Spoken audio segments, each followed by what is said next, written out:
Lei de Deus, versus Lei de Moisés. Antes eu quero que vejam com muita atenção, 2 Pedro 3 verso 7, verso 10 e versos 14 ao 18. Vamos ver verso 7. Mas os céus e a terra que agora existem estão sendo guardados pela mesma ordem de Deus, a fim de serem destruídos pelo fogo. Estão sendo guardados para o dia do julgamento e da destruição dos que não querem saber de Deus. Verso 10. Porém o dia do Senhor chegará como um ladrão. Naquele dia os céus vão desaparecer com um barulho espantoso, e tudo o que há no universo será queimado. A terra e tudo o que existe nela vão sumir. Agora vamos para os versos 14 ao 18. Por isso, meus amigos, enquanto vocês esperam aquele dia, façam o possível para estar em paz com Deus, sem mancha e sem culpa diante dele. Lembrem que a paciência do nosso Senhor é uma oportunidade para vocês serem salvos. Pois o nosso querido irmão Paulo, com a sabedoria que Deus lhe deu, escreveu a você sobre esse assunto. E foi isso mesmo que ele disse em todas as suas cartas, quando escreveu a respeito disso. Nas cartas dele há algumas coisas difíceis de entender, que os ignorantes e os fracos na fé explicam de maneira errada, como fazem também com outras partes das Escrituras Sagradas. E assim eles causam a sua própria destruição. Mas vocês, meus amigos, já sabem disso. Portanto, tomem cuidado para não serem levados pelos erros de pessoas imorais, e para não caírem da sua posição segura. Porém, continuem a crescer na graça e no conhecimento do nosso Senhor e Salvador Jesus Cristo. Glória a Ele, agora e para sempre. Amém. Por esta exposição inicial, vamos iniciar um estudo sobre textos mal compreendidos hoje pelos cristãos, com relação à lei de Deus, ou 10 mandamentos, e descobrir a verdade sobre tais textos. Dentre eles, vamos ler Gálatas 3 verso 10. Todos quantos, pois, são das obras da lei, estão debaixo de maldição. Vamos ler Gálatas 3 verso 13. Cristo nos resgatou da maldição da lei. Vamos ler Efésios 2 verso 15. Aboliu, na sua carne, a lei dos mandamentos na forma de ordenanças. Vamos ler Colossenses 2 versos 16 ao 17. Ninguém, pois, vos julgue pelo comer, ou pelo beber, ou por causa de dias de festa, ou de lua nova, ou de sábados, que são sombras das coisas vindouras. Mas o corpo é de Cristo. Agora vamos ler os versículos seguintes comparando com os que já foram lidos. Romanos 3 verso 31. Anulamos, pois, a lei pela fé? Não, de maneira nenhuma. Antes, confirmamos a lei. Ora, não foi desfeita a lei? Não é maldito o que observa, porque então estabelecer uma lei nestas condições, ainda mais sobre a base da fé, em Romanos 7 verso 7 diz: que diremos, pois, é a lei pecado? De modo nenhum, mas eu não teria conhecido o pecado, senão por intermédio da lei, pois não teria eu conhecido a cobiça, se a lei não dissera, não cobiçarás. Em Romanos 7 verso 12 fala que a lei é santa, e o mandamento, santo, e justo e bom. Repetindo, lei santa, lei justa e lei boa. Como admitir que a mesma seja maldita? Em Efésios 6 verso 2, Paulo fala da lei moral, confira. Honra a teu pai e a tua mãe, que é o primeiro mandamento com promessa. Paulo advertia observar esse mandamento, no entanto, seria ilógico observá-lo, já que os 10 mandamentos foram desfeitos, não acha? Em 1 Timóteo 1, versos 8 ao 10, Paulo fala que a lei de Deus é boa, se for usada como se deve. Devemos lembrar, é claro, que as leis são feitas não para as pessoas corretas, mas para os marginais e os criminosos, os ateus e os que praticam o mal, e para os que não respeitam a Deus nem a religião. São feitas também para os que matam os seus pais, e para outros assassinos.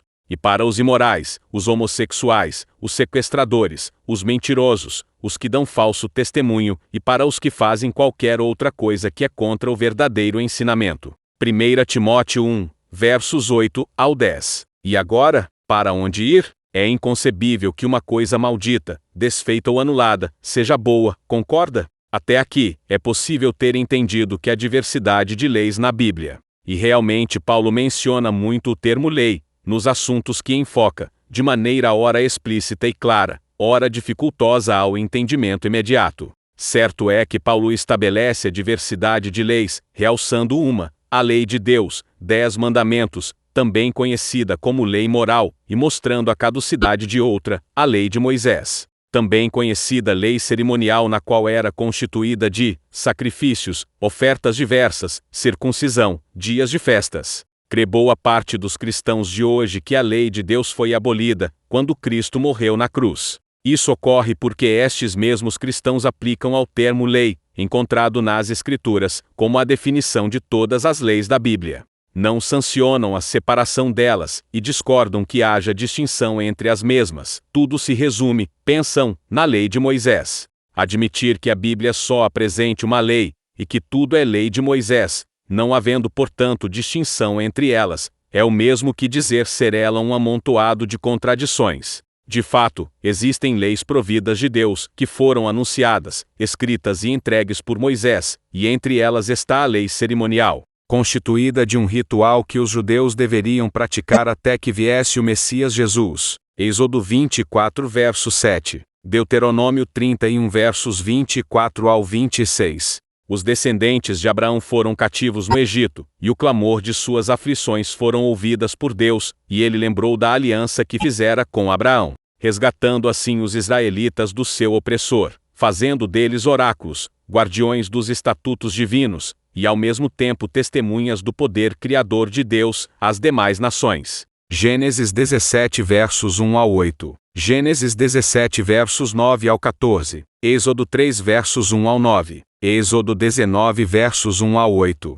Os rituais cerimoniais que Deus estabeleceu simbolizavam o evangelho para eles, judeus, e compunha-se de ordenanças como ofertas diversas, holocaustos, abluções, sacrifícios, dias anuais de festas específicas e deveres sacerdotais, e tais ordenanças foram registradas na lei de Moisés, lei cerimonial, não na lei de Deus, lei moral. 2 Crônicas 23 verso 18, 2 Crônicas 30 versos 15 ao 17, Esdras 3 versos 1 ao 5. Todo o cerimonialismo representava Cristo. Todos os estatutos e leis cerimoniais que eram realizados pelos judeus apontavam para ele. Todas as coisas realizadas representavam o sacrifício, o perdão e a salvação realizado por Cristo na cruz. Colossenses 2 versos 8 ao 19. Pesquisando atentamente as Escrituras, podemos encontrar outras leis como leis acerca dos altares. Êxodo 20 versos 22 ao 26.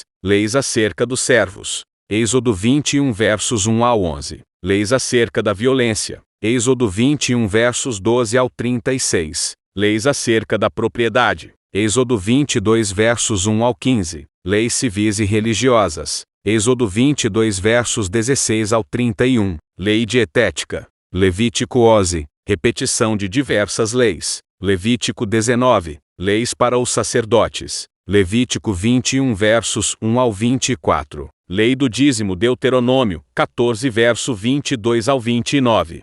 Existe, porém, um código particular e distinto, escrito e entregue pelo próprio Deus a Moisés, a lei moral. 10 mandamentos, Êxodo 31 verso 18. Esta lei é universal e eterna. Isaías 56 versos 1 ao 8. Mateus 5 versos 17 ao 20. Eclesiastes 12 versos 13 ao 14. Portanto, estudando com cuidado e humildade, buscando o auxílio do Senhor para compreendê-las, poderemos, através do Espírito Santo, ter a mente esclarecida e encontrar na Bíblia essa variedade de leis.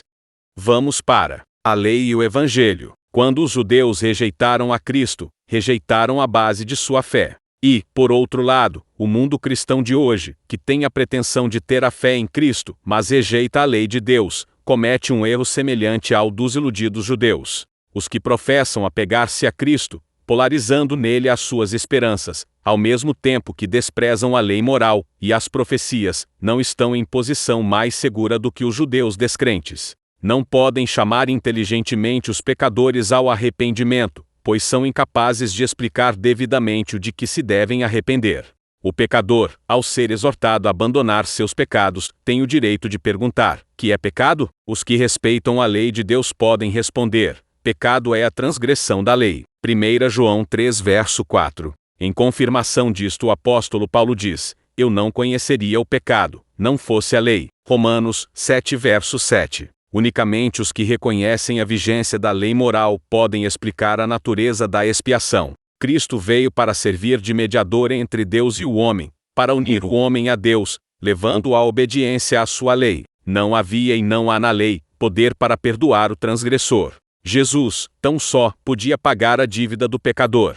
Mas o fato de que Jesus pagou a dívida do pecador arrependido, não lhe dá licença para continuar na transgressão da lei de Deus. Deve ele, daí por diante, viver em obediência a essa lei. A lei de Deus existia antes da criação do homem, ou do contrário Adão não podia ter pecado. Depois da transgressão de Adão, não foram mudados os princípios da lei, mas foram definitivamente dispostos e expressos, de modo a adaptar-se ao homem, em seu estado decaído. Cristo, em conselho com o Pai, instituiu o sistema de ofertas sacrificiais, de modo que a morte, em vez de sobrevir imediatamente ao transgressor, fosse transferida para uma vítima que devia prefigurar a grande e perfeita oferenda do Filho de Deus. Os pecados do povo foram em figura transferidos para o sacerdote oficiante, que era um mediador para o povo. O sacerdote não podia ele mesmo tornar-se oferta pelo pecado, e com sua vida fazer expiação, pois era também pecador.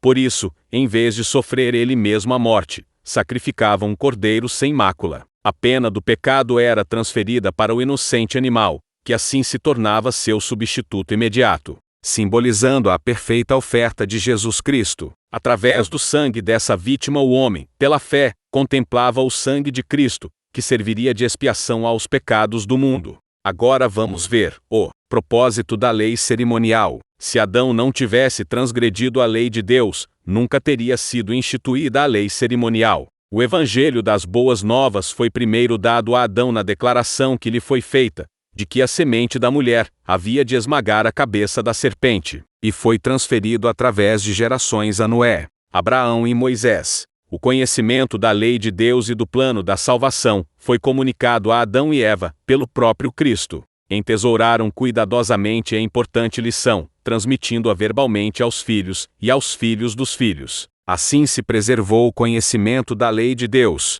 Os homens naqueles dias viviam quase 1000 anos, e anjos visitavam-nos com instruções providas diretamente de Cristo. Foi estabelecido o culto de Deus, mediante as ofertas sacrificiais, e os que temiam a Deus, reconheciam perante ele os seus pecados, aguardando, com gratidão e santa confiança, a vinda da estrela da manhã, que havia de guiar ao céu os caídos filhos de Adão, por meio do arrependimento para com Deus, e a fé em nosso Senhor e Salvador Jesus Cristo. Assim era o evangelho pregado em cada sacrifício, e as obras dos crentes revelavam continuamente a sua fé num Salvador por vindouro. Disse Jesus aos judeus: porque, se vós cresceis em Moisés, creríeis em mim, porque de mim escreveu ele. Mas, se não credes nos seus escritos, como crereis nas minhas palavras? João 5 versos 46 ao 47. Era, porém, impossível a Adão, por exemplo e preceito, deter a onda de miséria que sua transgressão trouxera aos homens. A incredulidade insinuou-se no coração dos homens. Os filhos de Adão apresentam os dois rumos seguidos pelos homens em relação às reivindicações de Deus. Em Gênesis 4 versos 4 ao 5 Abel via a Cristo prefigurado nas ofertas sacrificiais. Caim era incrédulo quanto à necessidade de sacrifícios. Recusou-se a discernir que Cristo era tipificado pelo cordeiro morto. O sangue de animais parecia-lhe não ter virtude alguma. Por causa de dinheiro se entregou ao mesmo erro de Balaão. Veja em Judas 1, verso 11. Ai deles! Seguem o mesmo caminho de Caim. Por causa de dinheiro, eles se entregam ao mesmo erro de Balaão. E, como Corá se revoltou e foi destruído, eles também se revoltam, e serão destruídos. O evangelho foi pregado a Caim, assim como para seu irmão, mas foi-lhe um cheiro de morte para a morte, visto como não reconheceu, no sangue do Cordeiro sacrificial, a Jesus Cristo, única provisão feita para a salvação do homem. Nosso Salvador, em sua vida e morte, cumpriu todas as profecias que para ele apontavam, e foi a substância de todos os tipos e obras apresentados. Ele guardou a lei moral, e exaltou-a satisfazendo as suas reivindicações, como representante do homem. Aqueles, de Israel, que se volveram ao Senhor, e aceitaram a Cristo como a realidade simbolizada pelos sacrifícios típicos, discerniram a finalidade daquilo que devia ser abolido. Acontece, porém, que os mestres da lei desonestos falsificavam a lei para oprimir as pessoas. Veja em Jeremias 8 verso 8.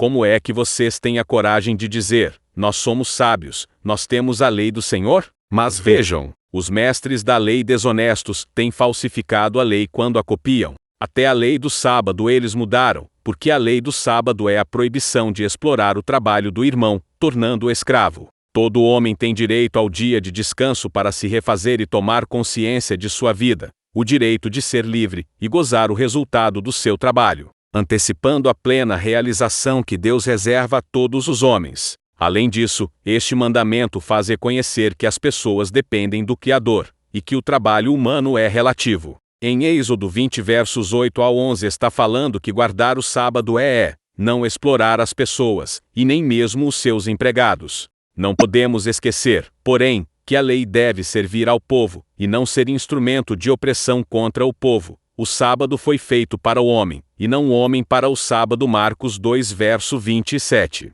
Jesus, que veio trazer a libertação e a vida em plenitude, não aboliu, mas mostrou o verdadeiro espírito dessas leis. Confira Mateus 5 verso 17. Não pensem que eu vim para acabar com a lei de Moisés, ou com o ensino dos profetas. Não vim acabar com eles, e sim dar o verdadeiro significado deles. Ele próprio apresentou um resumo de toda a lei. Tudo o que vocês desejam que os outros façam a vocês, façam vocês também a eles, pois nisso consistem a lei e os profetas. Mateus 7 verso 12. O apóstolo Paulo também fala a mesma coisa em Gálatas 6 verso 7. Não se enganem, de Deus não se zomba, pois aquilo que uma pessoa plantar, é o que ela também vai colher.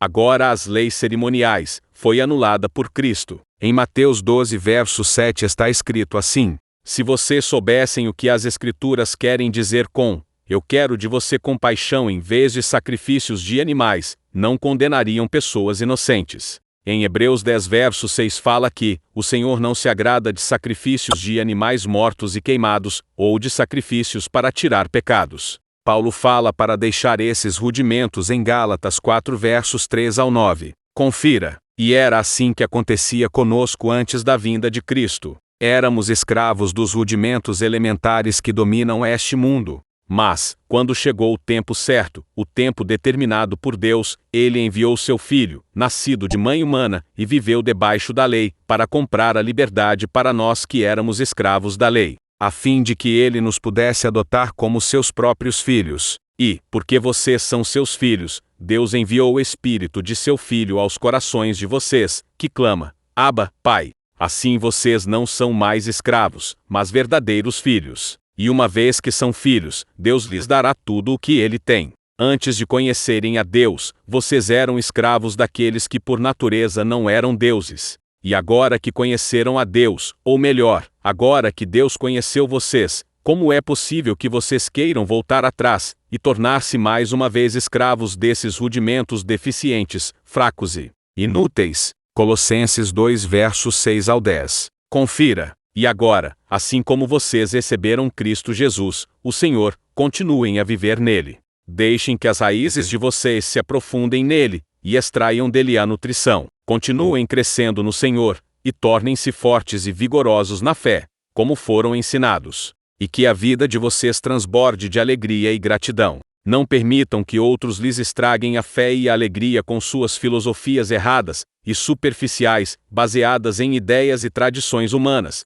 e nos rudimentos elementares deste mundo, em lugar daquilo que Cristo disse. Porque em Cristo habita corporalmente toda a plenitude da natureza de Deus. Portanto, vocês têm a plenitude de Deus por meio da sua união com Ele. Ele é o cabeça de todo poder e autoridade. Se você ainda está em dúvida, pesquise na internet. Rudimentos, significado. Eu já pesquisei e peço que você leia comigo. Rudimentos, os primeiros ensinamentos ou as primeiras lições. Versão revista e corrigida, Hebreus capítulo 5 verso 12. E capítulo 6, verso 1. Espíritos de anjos ou de demônios, que as pessoas acreditavam que controlavam o mundo. Gálatas 4 verso 3, e versos 8 ao 9. Colossenses 2 verso 8, e verso 20. Versão nova tradução na linguagem de hoje. As pessoas também perguntam: o que são rudimentos na Bíblia? Significado de rudimentos na Bíblia. práticas religiosas antigas. Em Gálatas 4 verso 3, a palavra rudimentos é usada para se referir às práticas religiosas antigas, como a observância de dias, meses, tempos e anos.